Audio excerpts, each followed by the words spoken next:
Tuhan, kami membawa hidup kami di kaki-Mu. Memohon kiranya Engkau ada di sini dan bukan hanya memberkati kami tapi mengajar kami. Sebab kami akan kehilangan arah hidup kami. Kami menjadi kehilangan tujuan. Kami menjadi kehilangan sasaran dan fokus jika Tuhan tidak mengajar kami melalui firman-Mu.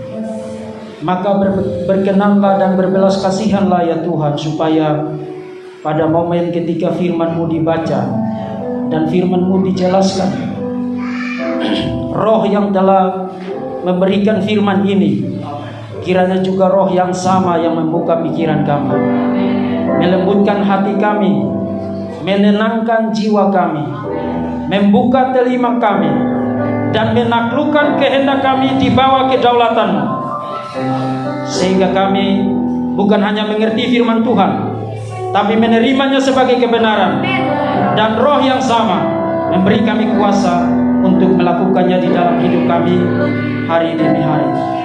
Hamba-Mu yang akan menjelaskan firman-Mu, Tuhan pakai hamba-Mu, urapi hamba-Mu, sembunyikan hamba-Mu di balik kemuliaan-Mu, supaya biarlah Tuhan sendiri yang mengajar umat-Mu melalui hamba-Mu. Segala kelemahan, segala ketidaklayakan kami sekalian kiranya disucikan oleh Tuhan, supaya Tuhan hadir di tempat ini dan mempermuliakan nama-Mu melalui pemberitaan firman Tuhan. Dalam nama Bapa, Anak, dan Roh Kudus, kami mengawali pembacaan dan perenungan firman Tuhan. Amin. Silakan duduk. Salam. Ya, nama saya Deki Ignatian Gadas. Memang agak panjang karena dulu papa saya percaya kalau namanya panjang umurnya panjang. Saya beberapa waktu lalu dipercayakan sebagai ketua STT Humberetes Batam yang di Orchid Park. Tapi Tuhan sekarang memimpin saya untuk membuka satu ladang pelayanan yang baru, Sekolah Tinggi Teologi Raja Wali Aras Tamar Indonesia, dan berlokasi di Baloi Mas Asri. Bagi Bapak Ibu yang punya anak atau para pemuda-pemudi yang rindu belajar firman Tuhan, diperlengkapi menjadi hamba Tuhan, Raja Wali Aras Tamar Indonesia siap memperlengkapi saudara-saudara sekalian. Nah, hari ini saya akan bicara tentang siapakah Tuhan. Saudara, tidak satu dua kali orang-orang Kristen lebih tertarik untuk tahu tentang apa yang bisa kita dapat dari Tuhan. Kalau kita bicara tentang berkat, kalau kita bicara tentang kesembuhan, kalau kita bicara tentang kesuksesan di dalam bisnis, itu menarik perhatian kita dan itu sesuatu yang manusiawi. Tapi jauh lebih penting dari apa yang kita bisa dapat dari Tuhan, di atas segala-galanya, jauh lebih penting dari apapun juga, termasuk hidupmu dan hidupku, yang terpenting adalah siapakah Tuhan yang dinyatakan di dalam Alkitab bagi kita. Nah, karena itu sebelum saya membaca firman Tuhan, saya akan mengajukan satu pertanyaan sederhana. Ini bukan kuis, tidak ada nilainya, tidak ada grade A, B, C-nya. Tapi saya hanya ingin tahu, dalam 5 tahun terakhir ini, berapa kali kita dengar khotbah tentang Tritunggal? Dalam 5 tahun terakhir. 2 kali Pak Pendeta? Belum? Oke. Saudara tidak perlu merasa kecil hati. Kondisi ini ada di berbagai gereja di Indonesia. Saya sudah berkeliling kemana-mana dan saya melihat kondisi yang sama. Tapi sebagai hamba Kristus Yesus, saya harus katakan kondisi itu adalah kondisi yang memprihatinkan. Sebab itu berarti dari atas mimbar-mimbar gereja, kita hanya bicara tentang apa yang Tuhan lakukan bagi kita dan apa yang kita inginkan dari Tuhan Dia lakukan bagi kita. Tapi kita lupa bicara tentang Dia itu siapa. Saudara tahu apa yang membedakan kekristenan dengan agama-agama lain? Yang membedakan kekristenan dari agama-agama lain adalah siapakah Tuhan. Siapakah Dia yang dinyatakan dan disingkapkan di dalam kitab suci. Dan Tuhan yang dinyatakan, disingkapkan di dalam kitab suci adalah Tuhan yang Trinitarian, Tuhan yang Tritunggal. Tapi bukankah sesuatu yang sangat menyedihkan, memprihatinkan kalau saudara bahkan tidak pernah dengar dan diajarkan tentang siapakah Tuhan yang telah melakukan segala-galanya bagi saudara, bahkan mengutus buah hatinya, milik kesayangannya yang paling terbaik dari dirinya, Yesus Kristus, menjadi manusia, mati dan bangkit bagi kita untuk keselamatan kita. Maka saudara-saudara, sendekkanlah telingamu hari ini dan bukalah hatimu untuk mendengarkan pengajaran firman Tuhan tentang siapakah Tuhan yang dinyatakan di dalam kitab suci. Dan saya ingin saudara pulang dari tempat ini, saudara tahu kenapa saya orang Kristen dan kenapa saya berbeda dari Islam, dari Hindu, dari Buddha atau dari aliran agama kepercayaan manapun di dalam dunia ini. Mengapa saya seorang Kristen? Apa yang membuat saya berbeda? Iman saya unik, berbeda dari iman-iman yang lain yang ada di dalam dunia ini. Dan in case kalau saudara ingin tahu kenapa itu sesuatu yang penting, mungkin Hosea perlu mengingatkan kita. Di dalam pasal 4 ayat yang ke-6, Hosea mengatakan, umatku binasa karena tidak mengenal aku. Tidak dikatakan umatku binasa karena tidak mendapatkan berkatku. Umatku binasa karena tidak mendapatkan pemeliharaanku. Umatku binasa karena tidak mendapatkan mujizatku. Yes, itu penting. Tapi umatku binasa karena mereka tidak tahu, tidak mengenal tentang siapakah aku. Kalau saudara pikir, oh itu Hosea, dia kan hanya seorang nabi. Bagaimana dengan Yesus? Yohanes pasal 17 ayat yang ketiga. Yesus berkata, inilah hidup yang kekal itu, yaitu bahwa mereka mengenal Engkau, satu-satunya Allah yang benar, dan mengenal Yesus Kristus yang Engkau utus. Dengan kata lain, saudara tidak bisa bicara tentang keselamatan kecuali kalau saudara kenal satu-satunya Allah yang benar. Sebab apa? Yang punya surga itu bukan Pak Presiden.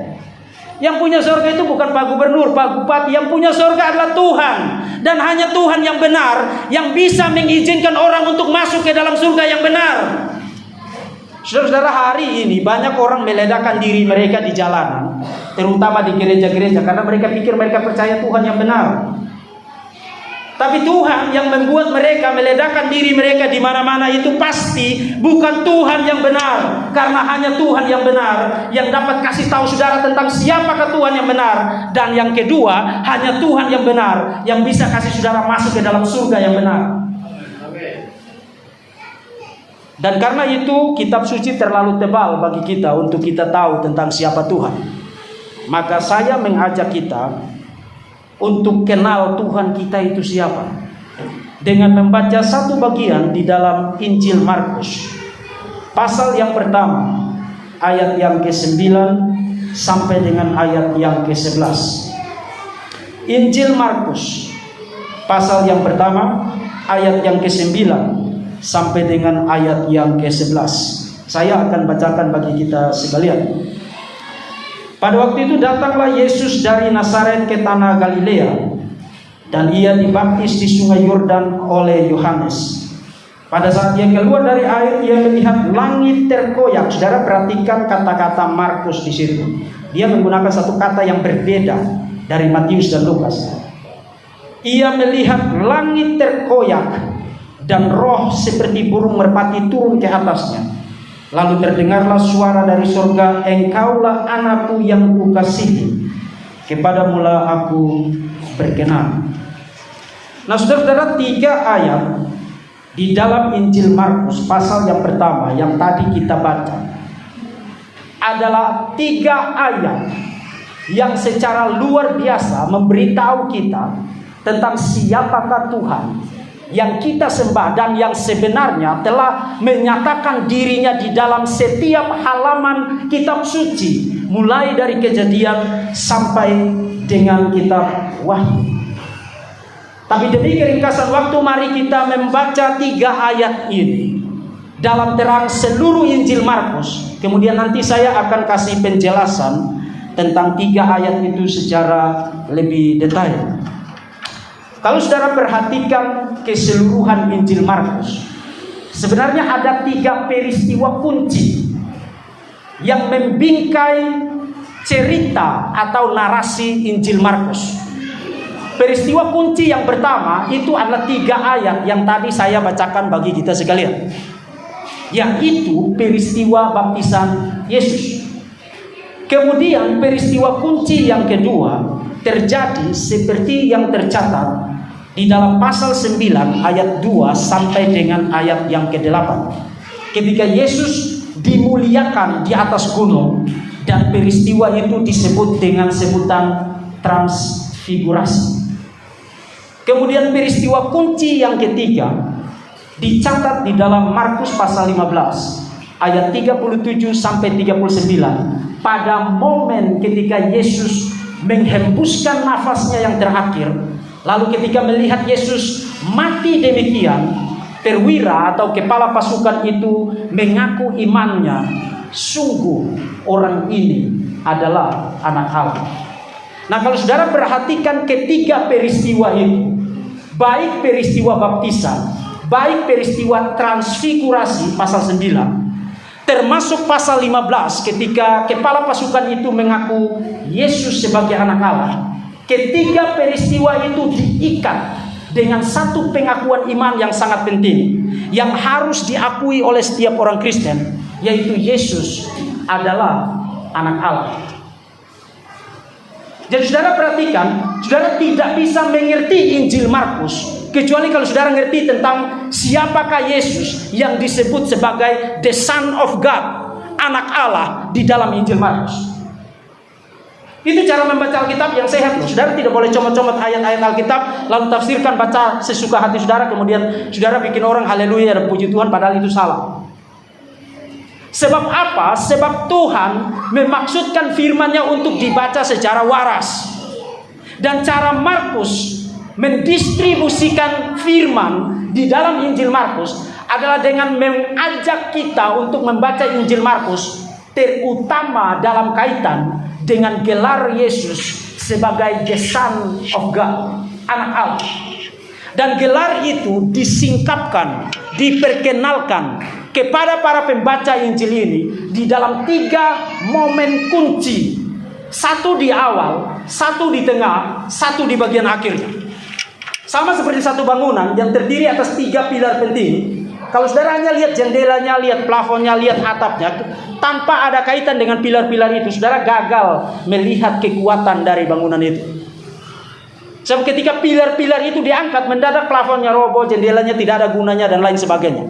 Segala sesuatu hanyalah ornamen yang harus dikaitkan dengan 3 pilar peristiwa kunci di dalam Injil Markus. Dan 3 pilar itu menyandang ide yang sama. Yesus adalah anak Allah. Jadi saudara membaca bagian manapun di dalam Injil Markus, saudara harus lihat kaitan bagian itu dengan the revelation, penyingkapan, pewahyuan mengenai siapakah Yesus yang disebut sebagai anak Allah di dalam Injil Markus. Bahkan ayat pertama Injil Markus pasal yang pertama dimulai dengan inilah permulaan Injil Yesus Kristus, the Son of God. Inilah permulaan Injil Yesus Kristus, anak Allah. Dengan kata lain, peristiwa baptisan yang tadi kita baca adalah satu momen pewahyuan, momen di mana Tuhan memperkenalkan Yesus sebagai anak Allah. Tapi bukan hanya itu, pada momen itu juga ketika Yesus dibaptis, pada momen itu Tuhan memperkenalkan secara full tentang Allah yang telah menyingkapkan diri sejak perjanjian lama sampai dengan ketika Yesus menjadi manusia. Pada momen itu kita melihat kehadiran Bapa, Anak, Yesus dan Roh Kudus yang turun dalam wujud burung merpati. Dengan kata lain, momen baptisan Yesus adalah momen penyingkapan, pewahyuan yang trinitarian. Karena pada momen itu kita melihat 3 pribadi ilahi itu muncul secara bersamaan pada satu peristiwa kunci di bagian awal pada narasi Injil Markus. Dan saudara sudah lihat bagaimana posisi peristiwa baptisan Yesus dalam terang seluruh Injil Markus. Nah, sekarang mari kita fokus kepada ayat 9 sampai dengan ayat yang ke-11. Ayat 9 sampai dengan ayat 11 itu kita bisa bagi menjadi 3 pokok pikiran. Satu kali lagi. Ayat 9 sampai dengan ayat 11 kita bisa bagi menjadi 3 pokok pikiran. Satu catatan ringkas. Kalau saudara bikin outline khotbah, jangan menghayal kemana-mana lalu tiba-tiba saudara dapat outline. Outline itu ada di dalam teks. Saudara harus dapatkan dari teks, karena tugas seorang pengkhotbah itu bukan khotbahkan hayalan, tapi mengkhotbahkan teks. Karena hanya firman Tuhan yang bisa mengubah hati manusia. Maka firman yang dikhotbahkan haruslah firman yang berasal dari dalam teks, bukan berasal dari dalam pikiran si pengkhotbah betapapun jeniusnya dia. Itu tidak akan mengubah saudara. Nah, 3 pokok pikiran yang saudara bisa dapatkan dari ayat 9 sampai dengan ayat 11. Pada ayat 9 saudara dapati apa yang disebut dengan settingnya atau konteksnya. Kemudian ayat 10 itu bicara tentang visi, apa yang dilihat oleh Yesus ketika dia dibaptis.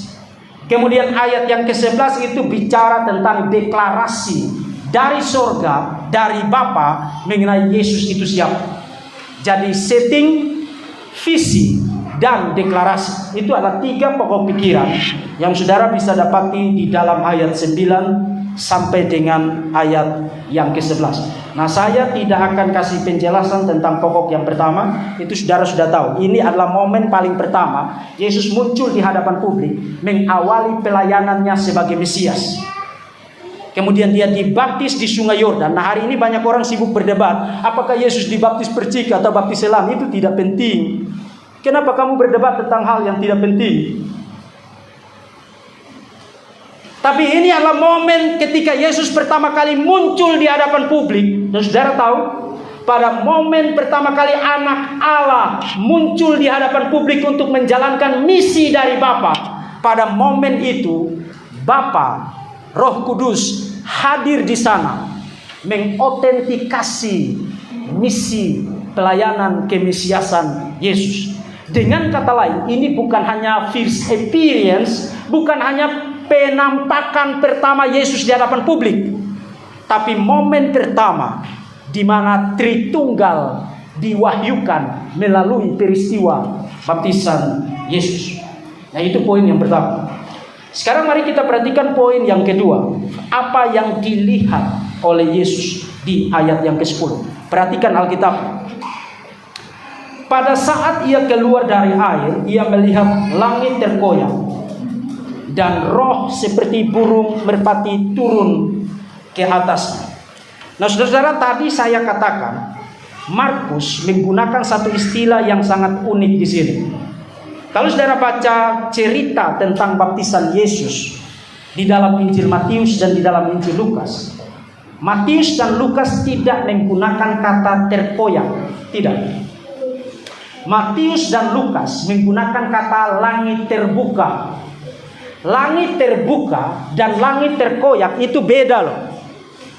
Itu beda loh. Langit terbuka dan langit terkoyak itu 2 picture, 2 gambaran yang berbeda. Matius dan Lukas menggunakan gambaran mengenai visi-visi yang sering ada di dalam kitab suci. Yehezkiel melihat langit terbuka. Stefanus sebelum dia dilempar dengan batu, dia melihat langit terbuka dan melihat the Son of Man, anak manusia duduk di sebelah kanan Allah Bapa. Yohanes di dalam Wahyu pasal 4 pasal 5 melihat langit terbuka dan melihat into the heaven, melihat ke dalam isi surga. Tapi gambaran itu tidak muncul di dalam Markus. Markus gunakan satu imagery, satu picture, satu gambar yang berbeda. Markus tidak menggambarkan Yesus melihat langit terbuka lalu dia melihat ke dalam. Yang digambarkan Markus adalah satu kekuatan violen, kekerasan, mengkoyakkan langit sehingga Bapa berseru dari surga dan Roh Kudus turun ke atas Yesus dalam wujud burung merpati. Maka pertanyaannya, kenapa Markus memilih menggambarkan peristiwa itu dengan kata langit yang terkoyak atau surga yang terkoyak? Kenapa?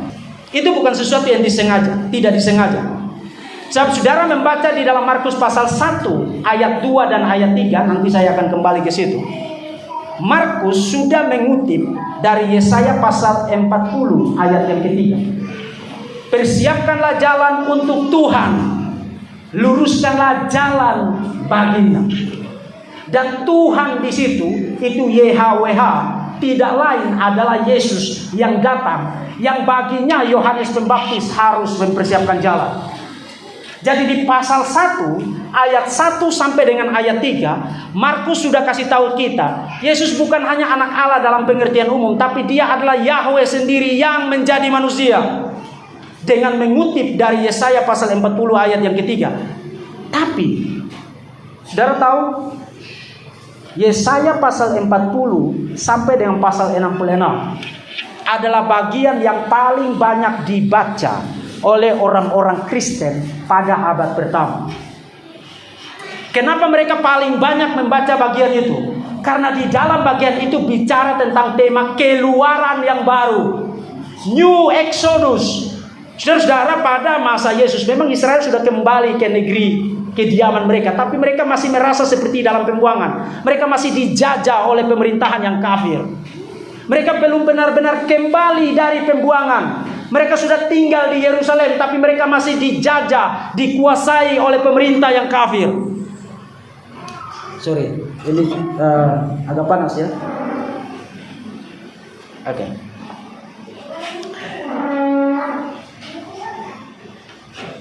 Dan Yesaya bicara tentang pengharapan bahwa satu kali kelak Tuhan akan melakukan tindakan penyelamatan persis seperti yang pernah dia lakukan, membawa Israel keluar dari Mesir.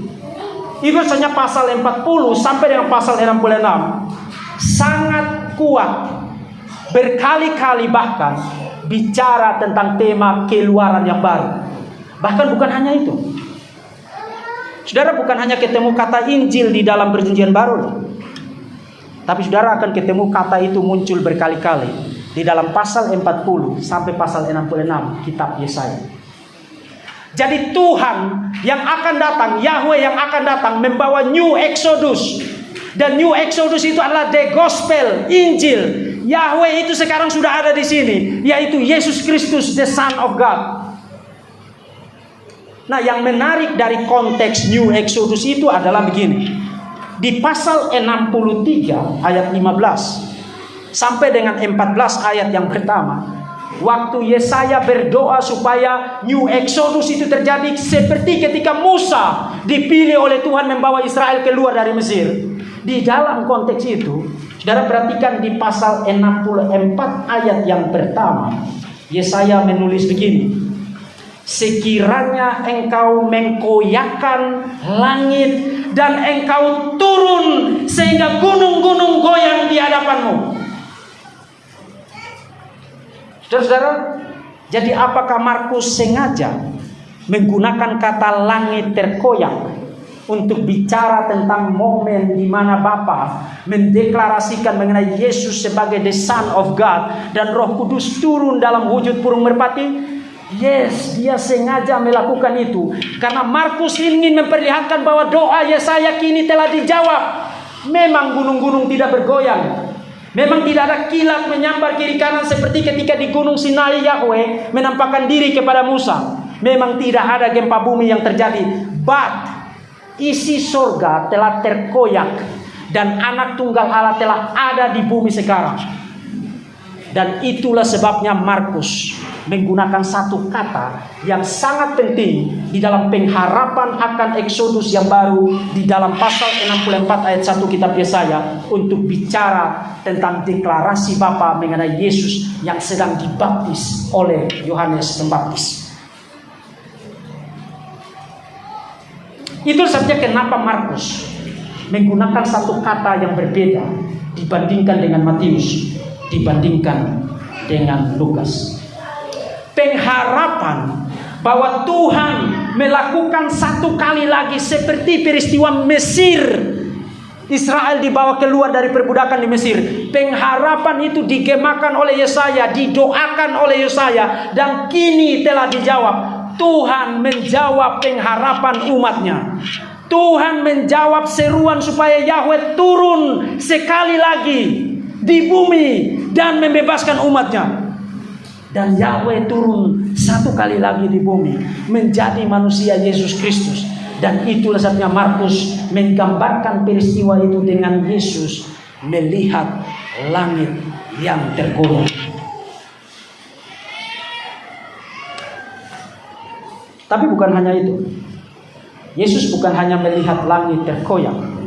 Yesus juga melihat Roh turun dalam wujud burung merpati. Nah, pertanyaannya adalah begini, kenapa burung merpati? Memang kalau saudara baca di dalam kata bahasa aslinya ada dua kemungkinan. Kemungkinan yang pertama adalah Yesus melihat Roh turun dalam bentuk, dalam wujud burung merpati. Itu kemungkinan yang pertama. Kemungkinan yang kedua adalah Yesus melihat Roh itu turun dengan cara seperti burung merpati. Itu dua hal yang berbeda. Nah, saya percaya kemungkinan yang pertama yang benar. Yesus melihat Roh itu turun dalam bentuk, dalam wujud burung merpati. Maka pertanyaannya, kenapa burung merpati? Untuk bicara tentang Roh. Karena apa? Karena di dalam perjanjian lama, termasuk juga di dalam literatur Yahudi sebelum perjanjian baru, tidak pernah, satu kali pun tidak pernah. Saudara-saudara, saya belajar tentang itu. Saya di program S2 mengajar satu mata kuliah yang namanya intertestamental. Intertestamental itu literatur atau Yudaisme yang berkembang pada akhir perjanjian lama sampai dengan masa Yesus, sekitar 400 tahun. Literatur itu tidak pernah satu kali pun bicara tentang Roh Kudus dalam simbol burung merpati, tidak pernah. Maka pertanyaannya adalah, kenapa di sini Roh Kudus digambarkan turun dari langit yang terkoyak itu dalam bentuk, dalam wujud burung merpati? Nah, saudara-saudara, saya membaca banyak komentar dan ada banyak perdebatan tentang apa yang dimaksud. Apa maksudnya? Kenapa harus burung merpati? Menurut saya, kemungkinan yang paling logis adalah begini. Ini tidak pasti, tapi ini adalah satu dugaan mengenai apa yang paling mungkin kenapa harus burung merpati. Karena kata bahasa Ibrani untuk burung merpati itu Yona. Saudara ingat ada Nabi Yunus, itu yang berarti burung merpati. Dan dari konstruksi nama itu di dalam bahasa Ibrani, 3 huruf diantaranya itu sama dengan huruf-huruf yang membentuk nama ilahi YHWH yang disingkapkan di Keluaran pasal yang ketiga. Dengan kata lain, tampaknya Markus sedang membuat semacam koneksi antara Roh Kudus dengan Yahweh dengan menggunakan permainan kata dari nama ilahi dan nama Yunus yang sama persis dengan kata yang digunakan untuk burung merpati di dalam bahasa Ibrani. Nah, sekali lagi saya tidak bisa pastikan itu, tapi itu adalah dugaan saya yang menurut saya paling mungkin menjelaskan kenapa harus burung merpati. Sebab kita tidak dapat petunjuk apapun dari dalam kitab suci. Kenapa di sini Roh Kudus digambarkan turun dalam wujud burung merpati? Tapi apakah dugaan itu benar atau tidak, itu tidak penting. Kenapa begitu? Karena di dalam seluruh kitab suci, Roh Kudus itu bukan hanya kuasa, bukan hanya power.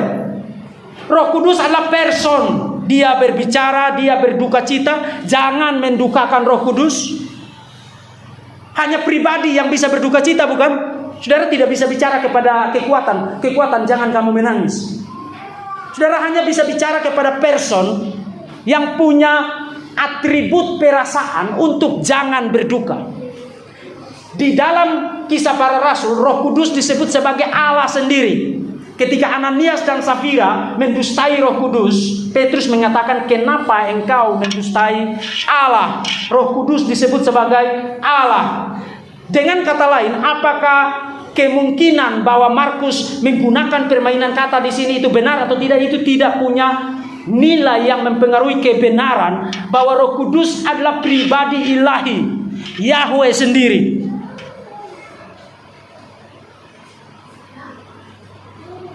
Jadi apa yang dilihat oleh Yesus? Yang dilihat oleh Yesus adalah langit yang terkoyak, yang membawa kita kembali melihat jawaban doa dari Nabi Yesaya di pasal 64 ayat yang pertama. Yahweh kini telah datang, hadir di bumi, membawa keselamatan bagi umatnya. Dan dia bukan hanya muncul dalam pribadi kedua Allah Tritunggal Yesus Kristus, tapi pada momen baptisan ini, Alkitab menyingkapkan kepada kita bahwa mulai saat itu Yesus tidak bekerja seorang diri. Dia terus-menerus dikuasai, dipimpin, dipenuhi oleh Roh Kudus, dan dia terus-menerus ada dalam relasi yang intim dan harmonis dengan Bapa di surga. Itu visi Yesus. Yang terakhir, deklarasi dari surga mengenai Yesus itu siapa. Di ayat yang ke-11, engkaulah anak yang kukasihi, kepadamulah aku berkenan. Engkaulah anak yang kukasihi, kepadamulah aku berkenan. Nah, banyak scholar, banyak sarjana berpikir bahwa gelar anak Allah bagi Yesus itu hanya gelar mesianik. Artinya Yesus itu hanya manusia biasa, lalu dipilih oleh Tuhan, ditentukan oleh Tuhan jadi Mesias. Jadi Mesias tidak harus Tuhan loh. Karena bagi orang Yahudi Mesias itu tidak harus Tuhan. Jadi bagi banyak sarjana berpikir bahwa Yesus disebut sebagai anak Allah itu hanya gelar Mesias. Artinya dia tidak punya kandungan pengertian bahwa Yesus itu Tuhan. Tetapi seperti yang tadi sudah saya jelaskan, Markus sudah mencegah kesimpulan itu sejak awal. Karena 3 ayat pertama, pasal pertama ayat 1 sampai dengan ayat 3, gelar anak Allah digunakan dan langsung dikaitkan dengan Yahweh di dalam Yesaya pasal 40 ayat 3 dan Maliaki pasal 3 ayat yang pertama. Jadi Yesus disebut sebagai anak Allah itu bukanlah sebutan umum. Misalnya Israel disebut anak Allah, Efraim disebut anak Allah, Raja Davidik disebut anak Allah, para malaikat juga disebut anak-anak Allah. Yesus disebut sebagai anak Allah dalam pengertian yang unik dan khusus. Bagaimana kita tahu? Perhatikan satu kali lagi kata-kata Bapa mengenai Yesus. Engkaulah anak yang kukasihi, kepadamulah aku berkenan. Nah, saudara perhatikan, itu sebenarnya adalah kutipan dari Mazmur pasal 2 ayat yang ke-7. Tapi tidak seperti di dalam Mazmur pasal 2 ayat yang ke-7, anakku engkau. Itu Mazmur pasal 2 ayat yang ke-7. Waktu Markus mengutip, mencatat tentang deklarasi dari Bapa, Bapa tidak sekadar berkata anakku engkau, tapi Bapa mengatakan engkaulah anak yang kukasihi. Ho huios ho agapetos. Itu di dalam bahasa Yunani. Dan di dalam bahasa aslinya istilah yang kukasihi itu, agapetos itu, biasanya digunakan untuk anak yang khusus, yang sangat spesial. Misalnya di dalam Kejadian pasal 22, waktu Abraham disuruh untuk mempersembahkan Ishak, dikatakan ambillah anakmu yang tunggal itu untuk dipersembahkan. Di dalam terjemahan bahasa Yunaninya digunakan kata agapetos. Nah, Abraham tidak hanya punya satu anak loh, tapi ho agapetos digunakan bagi Ishak dalam arti melebihi anak-anak yang lain. Anak yang ini tuh unik, tidak sama dengan anak-anak yang lain. Dia punya kandungan keistimewaan yang tidak dimiliki oleh Ismail misalnya. Ishak adalah the unique son of Abraham, anak yang unik dari Abraham. Jadi Yesus disebut oleh Bapa bukan dalam pengertian anak Allah dalam pengertian umumnya, Yesus disebut sebagai anak Allah oleh Bapa dalam pengertian yang sangat spesial, sangat khusus, sangat unik, sangat istimewa. Dan apa maksudnya sangat khusus? Markus sudah kasih tahu kita. Yesus disebut sebagai anak yang kukasihi karena Yesus.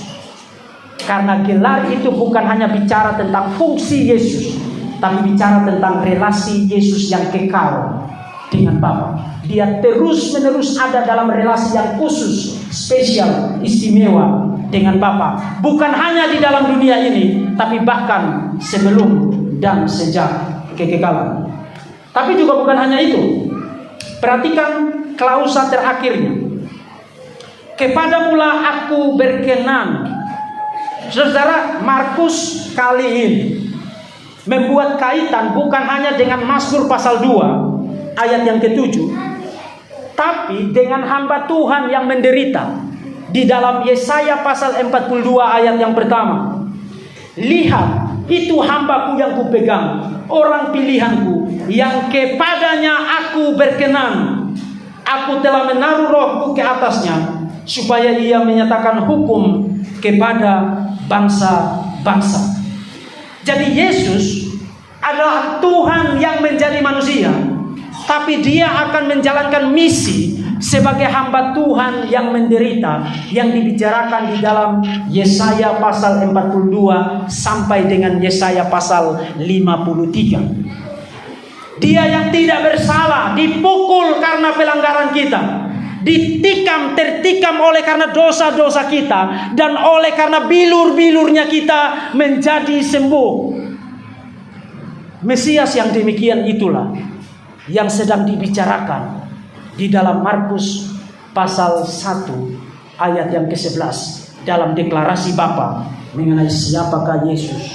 Ketika Bapa mengumumkan kepada dunia ini, kepada para pembaca Injil Markus, bahwa Yesus yang sedang keluar dari air itu bukanlah manusia biasa, bukanlah hanya salah satu manusia di antara manusia-manusia yang lain yang akan mati sebagai manusia berdosa, but the unique Son of God, anak Allah yang unik, yang akan menjalankan misi sebagai hamba Tuhan yang menderita di dalam Yesaya pasal 42 sampai dengan Yesaya pasal yang ke-53.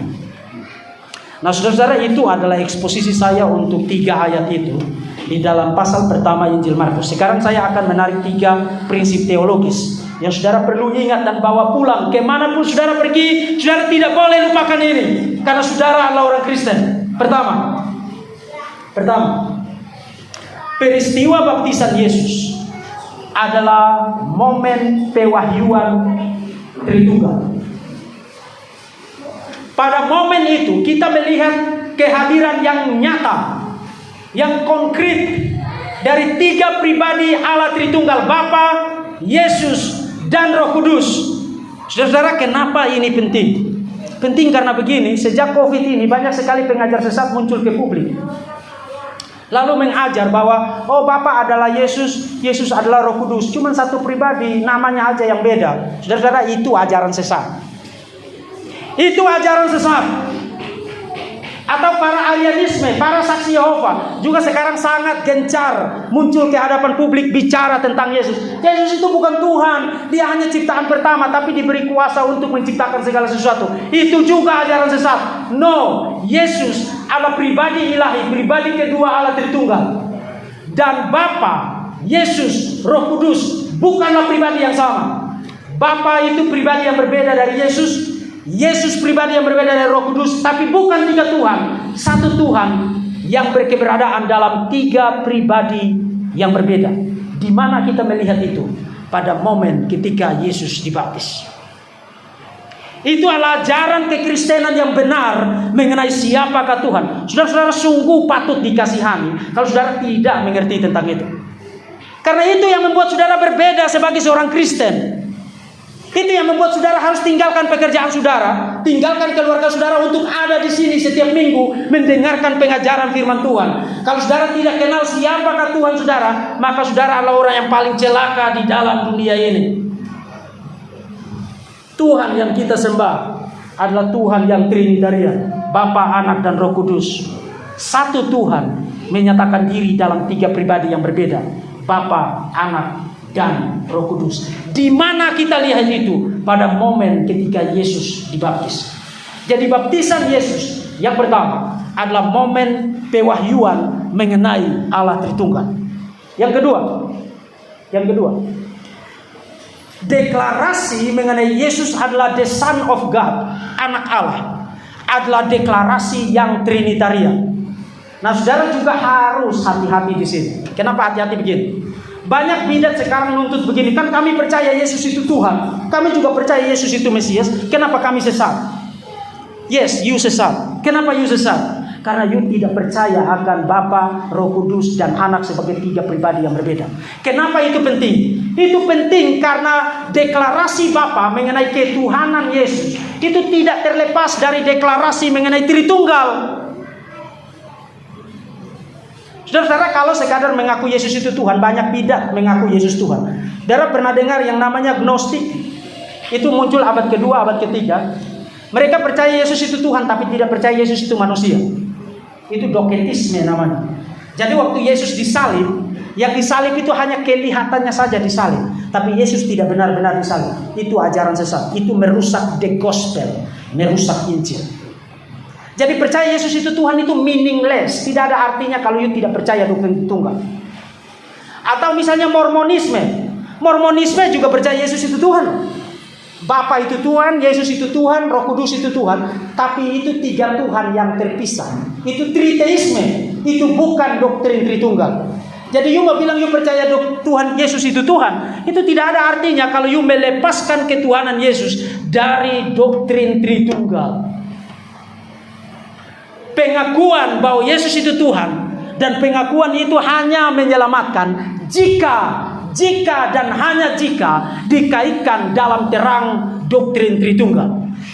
Di luar daripada itu hanyalah pasir yang goyah dan pengharapan yang sia-sia. Saudara akan binasa di dalam dosamu jika saudara mengaku ketuhanan Yesus tapi menolak doktrin Tritunggal. Itu yang kedua. Yang ketiga, Injil adalah Injil yang trinitarian. Oh, kami percaya Injil.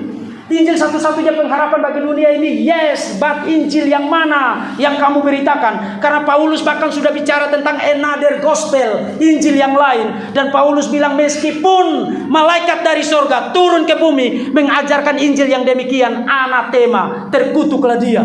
Itu Paulus. Itu bukan saya loh. Jadi Injil yang mana yang kamu beritakan? Injil yang menyelamatkan, yang membebaskan jiwamu dan jiwaku, memasukkanmu ke dalam surga dan hidup yang kekal, adalah Injil yang trinitarian. Bapa mengutus anak, anak menjalankan misi kemesiasan, disertai oleh Roh Kudus. 3 pribadi yang berbeda mengerjakan keselamatan itu bagi saudara dan saya. Itulah the gospel, itulah Injil. Jadi Injil yang mana? You beritakan Injil yang mana? Injil tanpa Bapa, tanpa Roh Kudus, tanpa Yesus yang trinitarian adalah Injil palsu, Injil yang tidak menyelamatkan. Dan jangan membuka telingamu kepada Injil palsu, karena saudara akan dibinasakan di dalam dosa-dosamu. Sebagai hamba Yesus Kristus, saya memanggilmu untuk percaya kepada Injil yang trinitarian. Jangan membuka telinga kepada angin-angin pengajaran yang hari ini berseliweran di mana-mana.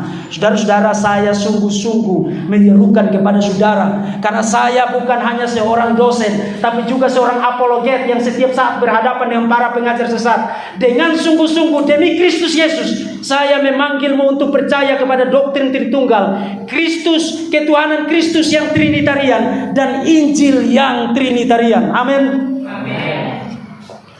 Terpujilah Allah Tritunggal, Bapa, Putra, dan Roh Kudus, yang telah mewahyukan firman-Nya, dan yang hari ini Injil itu diberitakan bagi saudara. Saudara dibebaskan dari segala kutuk dosa, hukuman dosa, oleh karena keselamatan yang dikerjakan oleh Allah Tritunggal. Tanpa Allah Tritunggal tidak ada keselamatan. Amin.